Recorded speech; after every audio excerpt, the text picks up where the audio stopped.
अस्सलाम वालेकुम दोस्तों, आपका दोस्त इंजीनियर ज़िशान और आप मेरा चैनल यूट्यूब पर देख रहे हैं हाउस कंस्ट्रक्शन पाकिस्तान। आज आपके साथ जो इस तरह देख सकते हैं कि बेसमेंट के ऊपर मम्ब्रेन की फिक्सिंग हो रही है, गर्म करके लगाया जा रहा है और ये रूफ ग्रिप की मम्ब्रेन लगा रहे हैं। और आज इसके ऊपर जो बेसमेंट के ऊपर रूफ ग्रिप क्यों लगाई जाती है मम्ब्रेन, इसके क्या फ़ायदे हैं, इसके नुकसान क्या है और मार्केट के अंदर क्या रेट चल रहा है।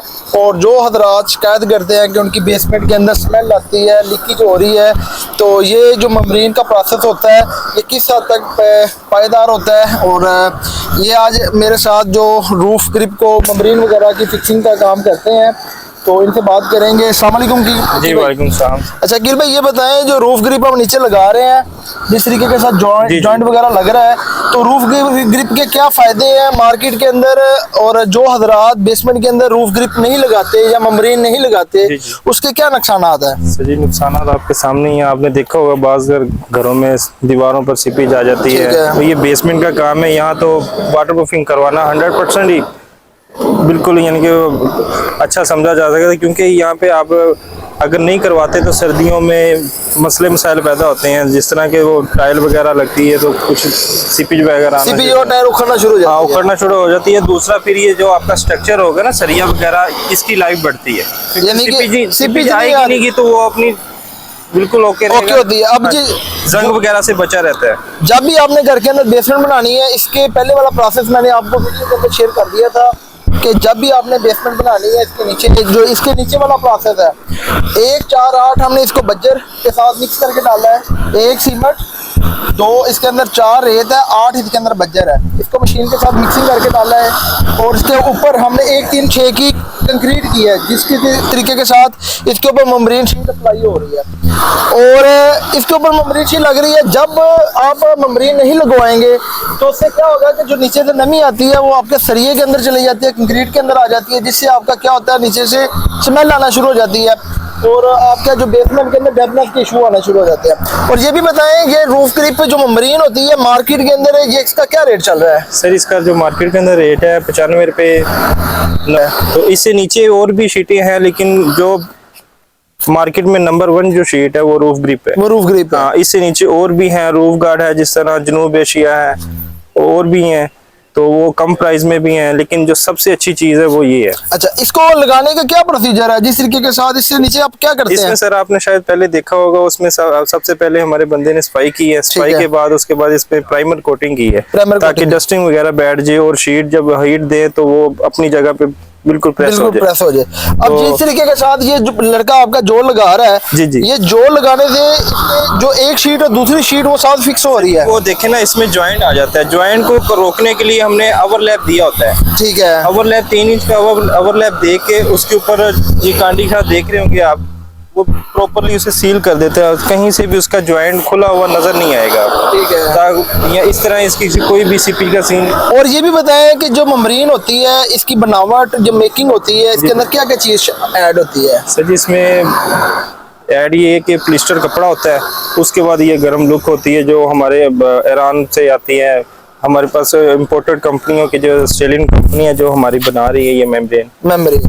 अच्छा, जो आप नाजरीन घर की बेसमेंट बनाते हैं और मम्ब्रेन का ये भी बताएं, मम्ब्रेन को हम किधर किधर यूज कर सकते हैं? आप सर जी इस पे बेसमेंट की फाउंडेशन में इस्तेमाल कर सकते हैं, डीपीसी पर इस्तेमाल कर सकते हैं, रिटेनिंग वॉल होती है बेसमेंट की आउटर साइड के ऊपर, उसके बाद आप छतों पे भी इस्तेमाल कर सकते हैं, बहुत अच्छा रिजल्ट मिलेगा। यानी कि मम्ब्रेन से ये है कि आप जब मम्ब्रेन लगा लेते हैं नीचे पानी जाना नहीं है? नहीं, बिल्कुल नहीं जाए, ना नीचे से नहीं कोई चीज आएगी, ना ही ऊपर से कोई नीचे। इससे ये भी है, वाटर प्रूफिंग तो है ही, इसमें स्मेल नहीं आती, दीमक नहीं आती, क्योंकि ये ऑयल बेस की तो होती है। ऑयल से जो वाक्सी वेस्टेज होती है वो लुक होती है, तो आप खुद ही समझदार है कि वो मतलब कि ऑयल में जो होता है वो दीमक वगैरह तो ठीक है। अब जिस तरह मैं इसको तोड़ने की कोशिश कर रहा हूँ, कुछ ऐसी होती है लोकल जो उसको से खींचते हैं, इसमें जो हमारा प्लिस्टर है ना जो इसमें वो इम्पोर्टेड है, बाहर से हम ले रहे हैं। जो आप इसे फाड़ेंगे तो ये फटेगी नहीं। जो और है कंपनियां जो इस बना रही हैं, जिस तरह रूफ गार्ड है, ज़ल्मी है, ईरानी आती है, वो आप फाड़ेंगे तो फौरन फट जाएगी। इससे क्या होगा कि इसकी जो पेडिस्टल है इसके अंदर, यानी कि जो कोडिंग इसके सेंटर में, हाँ जी, नीचे भी बुच में ना, ऊपर भी बुच ऊपर में। भी दोनों साइडों पे अब जिस तरीके के साथ इसको मैं काटने की कोशिश कर रहा हूँ कटर के साथ, ये नहीं कट रही। जो लोकल किस्म की आप लगाते हैं, समझिए कि आप पैसा भी बर्बाद कर रहे हैं। कटर क्या, वो कटर लगाने से पहले आप पहले आप हाथ से करेंगे और टूट जाती है। जी जी, वो लोकल किस्म की निशानी है। और ये जो आपने रूफ मम्ब्रीन, ये रूफ ग्रिप की है, और मार्केट के अंदर ये आपको तकरीबन 90 रुपए पर फुट मिल जाती है। इसको लगाने का तरीकेकार भी आपको बता दिया है और इसकी आपको कास्ट भी बता दी है। जिस तरीके के साथ आप देख सकते हैं कि ये चैम्बर बना हुआ है, ये जो पानी आएगा बेसमेंट का वेस्टेज वो इसके अंदर आएगा, इसको भी हमने वाटर टाइट कर दिया। जी जी। और जिस तरीके के साथ देख सकते हैं कि पूरी रूफ ग्रिप है, इसके ऊपर नाम लिखा हुआ है कंपनी का और सारा एड्रेस लिखा हुआ है, फोन नंबर लिखा हुआ है। इसके जो चांसेस होते हैं 2 नंबरी के, वो नहीं आपको कवर होंगे। अब जब भी बेसमेंट के अंदर बनाना, ये भी नाज़रीन को बताएं, बेसमेंट के अंदर जो दीमक लगाते हैं और स्प्रे वगैरह करते हैं, इफेक्टिव होता है कि नीचे से दीमक ऊपर आ जाए? सर बेसमेंट जो जहाँ पे आपका ये काम हो गया ना, यहाँ करवा लेंगे तो आपका बेहतर है। ना भी करवाएंगे कोई मसला नहीं, क्योंकि ये देखें ना एक कारपेट तरह का या कोई एक लेयर बन गई है। ठीक है। और लुक हो जाए या मेम्ब्रेन लग जाए, वहाँ दीमक का खात्मा हो जाता है। आउटर साइड की फाउंडेशन होगी जी जी, वहाँ पे आपको स्प्रे करवाने की जरूरत होगी। जब भी आप बेसमेंट के अंदर अगर आपको इफेक्टिव नहीं है या अगर आपने नहीं स्प्रे करवाई तो इसका कोई मसला नहीं है, तो ये समझिए कि आपको दीमक से भी बचाएगी और जो इसके ऊपर नमी होती है उसका भी आपका खात्मा कर देगा। अब जिस तरीके के साथ मेरे पास बोर हो रहा है और आज आपके साथ बोरिंग की भी वीडियो आपके साथ शेयर करते हैं कि जो हम घर के अंदर बोर वगैरह करवाते हैं तो इसका पर फुट क्या खर्चा आता है रनिंग फुट, और जो बोर आप करवा रहे हैं ये जिस तरीके के साथ देख सकते हैं, ये बेसमेंट के एक एजिंग पॉइंट के ऊपर ये स्टार्ट किया हुआ है, ये नालियां बेस बोर की। और इस तरीके के साथ आपको ये बोर वाला मेरा भाई है और इसके साथ आज आपको इंट्रोडक्शन करवाएंगे कि जो घर के अंदर बोरिंग करते हैं तो उसके अंदर कौन कौन सी चीज़ों का ख्याल रखा जाता है। और बोरिंग तो करवा लेते हैं, समरसीबल पंप तो आप लगा लेते हैं, पर उसके अंदर से पानी के अंदर जो स्मेल आती है वो क्यों आती है, उसका आज वजह पूछेंगे। अस्सलाम वालेकुम। वालेकुम सलाम सर। अच्छा ये बताएं कि घर के अंदर जो बोरिंग होती है, बोरिंग का जो नॉर्मल साइज होता है कि कितने इंच का डाया करते हैं और इसका जो पाइप होता है और जो पानी के अंदर स्मेल आती है उसकी क्या वजह होती है? भाईजान सबसे पहले ये है कि 3 इंची का पाइप डाला जाता है इंची का पानी लेने के लिए। ठीक है। उसके अंदर ये है कि एक पॉपुलर होता है, हल्का होता है, ठीक है, एक अच्छा पॉपुलर है, वो 3-4 क्वालिटी होती है पॉपुलर की, ठीक है, और एक शीशा पाइप होता है, ठीक है, वो लेबोरेटरी पास होता है, उसके पास स्मेल नहीं आएगी। शीशा पाइप लगाएं तो आपकी स्मेल नहीं आएगी। दूसरा ये बताएं, ये मोटर लगी हुई है, ये कितने गहरे फुट तक आप इसको बोर को करते हैं? सारे 700 फुट तक 600 फुट तक हम कर दें। जो हमारा ये बेसमेंट के अंदर आप बोर कर रहे हैं ये तकरीबन 600 से 650 फीट है। जी बिल्कुल। तो इसके अंदर आपको ये बताएंगे कि ये तकरीबन इसकी जो कास्ट है तकरीबन 2.25 लाख रुपए आ रही है, जिसके अंदर पाइप की फिटिंग करके 1.5 हॉर्स पावर की बोर को आप मोटर लगा के देंगे। और ये आपने खास क्या रखना है, जब भी बोरिंग वाले आपके साथ स्कैम करते हैं वो क्या करते हैं, बोर तो आपका 500-600 फुट कर देते हैं, पर जो नाली होती है पानी लेने के लिए जो आप अप्लाई करते हैं ऊपर से वो कितने फीट तक लटकाते हैं? 100 फीट तक, 150 फीट तक। क्योंकि पॉइंट टेबल जो वाटर टेबल होता है, ये कसूर के अंदर ये साइड चल रही है और जो पॉइंट वाटर टेबल इसका तकरीबन 60 से 70 फीट पानी शुरू हो जाता है। अगर आप फ्यूचर के अंदर अगर आपने 100 फीट या 150 फीट तक आपने पंप लटकाया हुआ है जी सर, तो वो तो समझे कि आपकी पाइपलाइन तो 10 साल बाद या 15 साल बाद तो पानी 150 फीट तक चला जाएगा। तो नीचे तो आपने बोर तो 600 फीट किया हुआ है जी सर, पंप को आप लटकाएं तकरीबन नीचे तक, जहां तक आपका तकरीबन हाफ इन हाफ तक हो। 300 फीट तक लटकाने से ये होगा कि आपका जो 50 साल या 40 साल है आपको बोर के अंदर तंगी। ये लोग जो स्कैम करते हैं 100 फीट तक लटका देते हैं, 600 फीट का आपका बोर करने का बताते हैं। वो समझेंगे जब मटेरियल जो प्राइसेस होती है वो मटेरियल की होती है, पाइप की होती है। बिल्कुल जी। तो जो लोग ये करते हैं वो समझे कि हराम खा रहे होते हैं, लोगों को सही तरीके से गाइड नहीं करते। जिस तरीके के साथ ये हमारा पाइप है, आउटर साइड का 5 इंच का पाइप लगाया है जिसके अंदर बोरिंग हो रही है, ये 13 फीट की नाली है। इसको आउटर को पानी नीचे ना जाने के लिए नीरो के साथ प्लास्टिक पैरस डाल के इसको सील टाइट किया है। जी बिल्कुल जी, ऐसा किया। तो ये अगर ये पाइप के अंदर पानी चला जाए तो इससे क्या नुकसान होता है? ये जी जो इमारत बनाएंगे उसके नहीं जो नुकसान करेगा, यानी कि अगर ये टाइट हो गया जी। अब इस तरीके के साथ जब भी आपने 600 फीट तक बोर करवाना है तो कम से कम आपका 300 से 400 के राउंड अबाउट आपका जो पाइप नीचे लटका हो 3 इंच का, उसके साथ 1.5 इंच की नाली और इंची की नाली जो पाइप के साथ कवर होती है। तो जो पंप है वो तकरीबन आपका इधर तक, जो पानी पीने का काबल पानी होता है जी सर, वो कितने बोर की फीट के ऊपर निकल आता है? 600 फुट तक जी।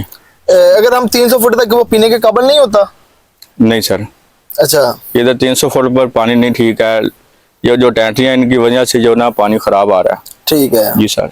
और यानी कि जो पीने के काबिल है वो 600 फीट तक। जी बिल्कुल। इसको हम लेबोरेटरी से पास कराए, कितने दिन के बाद अगर ये पीने के काबिल हो ये पानी? 2 दिन के बाद सर। अब रेगुलर इसको चेक कर जी सर जी। और ये बताएं कि जो आप ये नाली लगा रहे हैं जी सर। तो ये कितने फुट तक अभी तक आपका बोर हो गया? सर 150 फुट तक हो गया। अभी 150 फुट तक जी हो गया। सर। तो अमूमन 600 फीट तक जाना है। ये कितने दिन का प्रोसेस होता है आपका? ये रात को 12 बजे खत्म हो जाएगा। ये रात को 12 बजे खत्म? जी सर। इसके अंदर कौन सी 1.5 हॉर्स पावर की मोटर लगाएंगे कि 1 हॉर्स पावर की? 1 हॉर्स पावर की सर। तो 1 हॉर्स पावर और 1.5 हॉर्स पावर के अंदर प्राइस का कितना फर्क आता है? सर सिर्फ 5,000 रुपये का फर्क आता है। तो अच्छी मोटर जो घर के अंदर बोर करवाते हैं, नाज़रीन को ये बताएं कि मोटर अच्छी कौन सी होनी चाहिए, पंप कौन सा अच्छा होना चाहिए, जो वायर लगाते हैं वो कौन सी अच्छी होनी चाहिए। ये ना हो कि 2 साल बाद वो अंदर से जंग लग के टूट जाए। ये थोड़े से मटेरियल के बारे में सर। ये जो होती है ना मोटर, ये सैमसंग की भी अच्छी है, जेडी की भी अच्छी है। ठीक है। ठीक है। और भी लेदर क्वालिटी 2-3 है, वो भी अच्छी हैं। जो ज्यादा टॉप के अंदर वो कौन सी है? वो जेडी है सबसे अच्छी। ज्यादा जेडी है। जी सर। उसके बाद जो पाइप है ये आपने बता दिया है वाइट होना चाहिए। जी बिल्कुल जी। ये अगर कौन सी कंपनी प्रोडक्शन कर रही है इसकी? ये सर जी आजी तारक ब्राइट सर्विस स्टेशन है, पठे चौक के पास दुकान है उसकी। ठीक है। वो कर रहे हैं बस। चले उसके साथ आप पॉपुलर के तौर पे भी पाइप आते हैं, ILI के भी कर सकते हैं। जी सर। और ये बताएं कि जो मोटर लटकाते हैं वो फाइबर की जो तार होती है वो कौन सी अच्छी? कापर की होती है सर। जिसके साथ लमकाते हैं वो कापर होती है। एक होती है कापर जिसके ऊपर प्लास्टर चढ़ा आता है, वो सही असल प्लास्टर नहीं होती। ठीक है। जिसके ऊपर प्लास्टर नहीं होता वो असर होती है तार। ठीक है। ठीक है सर। जो बिजली की तार है वो भी नॉर्मल भी होती है और अच्छी भी होती है। ठीक है। Okay sir. अब जैसे कि नाज़रीन आपने बोर के मतलब भी और ममरीन के मतलब भी सारी एक्टिविटी को चेक कर ली है। अब जिस तरीके के साथ जो भी आप देख सकते हैं कि जो जॉइंट है ये देख सकते हैं कि रूफ ग्रिप का ये बिल्कुल फिक्स लगा हुआ है। ये जॉइंट अगर आपका एयर टाइट ना हो तो समझें कि आपका पानी जाने के खदशात हो जाते हैं। जो कंक्रीट का पानी वो भी नीचे चला जाता है। और इसके साथ साथ आपने जब भी घर की फाउंडेशन बनानी है, DPC आपने लगानी है, उसके ऊपर आप रूफ ग्रिप की या कोई भी ममरीन लगा के अपनी जो डैम्पनेस की इशू को ख़त्म कर सकते हैं। अब जिस तरह मेरा ये एरिया है तकरीबन ये 1300 से 1350 स्क्वायर फीट एरिया के अंदर जो बेसमेंट में बना रहा हूँ, ये इसके ऊपर ममनी शीट अप्लाई की है। अब जो भी दीवारें आपकी बाहर गई हैं, साइड कॉर्नर है, चाहे आपका सम वाला एरिया है, चैम्बर आप बनाते हैं, उसके ऊपर आप ममनी शीट अप्लाई करनी है। इसके बाद हमारा इसके ऊपर अब स्टील का एज पर स्ट्रक्चर ड्राइंग के मुताबिक वो इसकी एक्टिविटी तैयार हो जाएगी। अब बेसमेंट के मतलब आपको जो नमी आती है, जो हजरात बाद में परेशानी का बायस बनते हैं और उनको आइडिया नहीं होता कि बेसमेंट को कैसे बनाया जाता है और बेसमेंट को स्टेप बाय स्टेप बनाते हुए कौन कौन सी मसाइल आते हैं, ये सारे आपको स्टेप बाय स्टेप शेयर किए गए हैं। और जब भी आप घर के अंदर बेसमेंट बनाते हैं तो आपको एक थंब रूल बताया था कि आप अपने घर की कंस्ट्रक्शन कास्ट को किस तरीके के साथ मालूम कर सकते हैं। सबसे पहले जितना एरिया आपके पास होगा आपने ये थंब रूल याद रख लेना या लिख लें। तो आपका जो बेसमेंट के अंदर पर स्क्वायर फीट जो लागत आती है, जिसके साथ आप मल्टीप्लाई करके अपने घर की बेसमेंट की कंस्ट्रक्शन कास्ट को मालूम कर सकते हैं। आपका 1 फीट के अंदर 5 से 6 किलो सरिया लगेगा, आपका आधी से पौनी बोरी बैग लगेगा, जो आपका ड्यूरिंग कंस्ट्रक्शन बेड के अंदर, PCC के अंदर, RCC के अंदर, रिटेनिंग वाल के अंदर और छत के जो लेंटर के अंदर वो इस्तेमाल हो जाएगी। जितना आपका स्क्वायर फीट एरिया होगा आपने आधी से पौनी बोरी स्ट्रक्चर वाइज उसको मल्टीप्लाई करके अपना सीमेंट की तादाद मालूम कर सकते हैं। और उसके साथ जो आपका बजरी होगी वो आपकी 2.5 स्क्वायर फीट लगेगी 1 फुट के अंदर, और आपकी जो रेत होगी वो आपकी 1.25 फुट लगेगी। इसके तरीके के साथ जो 1 फुट के अंदर आपकी जो ईंटें लगेगी वो 20 तादाद नंबर के साथ लगेगी। और जो रूफ ग्रिप के ऊपर, इनर आउटर के ऊपर आपका 2.5 से 3 लाख रुपए खर्चा आएगा। और जो लीकेज को कंट्रोल करते हैं वाटर स्टॉपर के ऊपर, वो आपका तकरीबन 200 रुपया रनिंग फुट के अंदर आता है। इस तरीके के साथ जो आपकी शटरिंग वाला आपके लेबर रेट्स के ऊपर आप काम करवाते हैं वो आपसे तकरीबन इसका 600 से 650 रुपये चार्ज करेगा पर फुट का। इस तरीके के साथ जब तमाम को जमा करते हैं तो आपका 37 से 3800 रुपया पर स्क्वायर फीट कंस्ट्रक्शन की कास्ट आ रही है। तो आपको ये थंब रूल बता दिए बेसमेंट बनाते हुए तो आपको कौन कौन सी चीज़ों का ख्याल रखना चाहिए। और इस तरीके के साथ मार्केट के अंदर यही बेसमेंट की कंस्ट्रक्शन कास्ट तकरीबन 6500 से लेकर 7000 रुपया पर स्क्वायर फीट कंस्ट्रक्शन की आ रही है। अगर आपको बेसमेंट बनाते हुए कोई दुश्वारी है, आ रही है तो ये आप ये वीडियो से बहुत इंफॉर्मेटिव हासिल करके घर की बेसमेंट को खुद बना सकते हैं। अगर आपने बेसमेंट खुद बनाते हैं तो समझे कि 3500 रुपया पर स्क्वायर फीट कंस्ट्रक्शन की कास्ट खुद बचा रहे हैं, जो मार्केट के अंदर मुख्तलिफ किस्म के बिल्डर हजरात या मुख्तलिफ किस्म के ठेकेदार हजरात चार्ज कर रहे हैं। तो अमूमन तौर पे जब भी कंस्ट्रक्शन कास्ट आनी होती है बेसमेंट के ऊपर तो आपको आइडिया बता दी है कि इतनी आएगी। इसके मतलब आपको बेसमेंट के मतलब जिस तरीके के साथ एक्टिविटी होगी तो नेक्स्ट वीडियो के अंदर स्टेप बाय स्टेप आपको गाइड करेंगे। अगर आपको बेसमेंट की ममरीन वाटर सीपेज के मतलब ये वीडियो आपको अच्छी लगी हो, पंप के मतलब आपको अच्छी लगी हो, मेरे चैनल को लाइक और सब्सक्राइब करें। नेक्स्ट वीडियो के अंदर मिलते हैं। अल्लाह हाफिज़।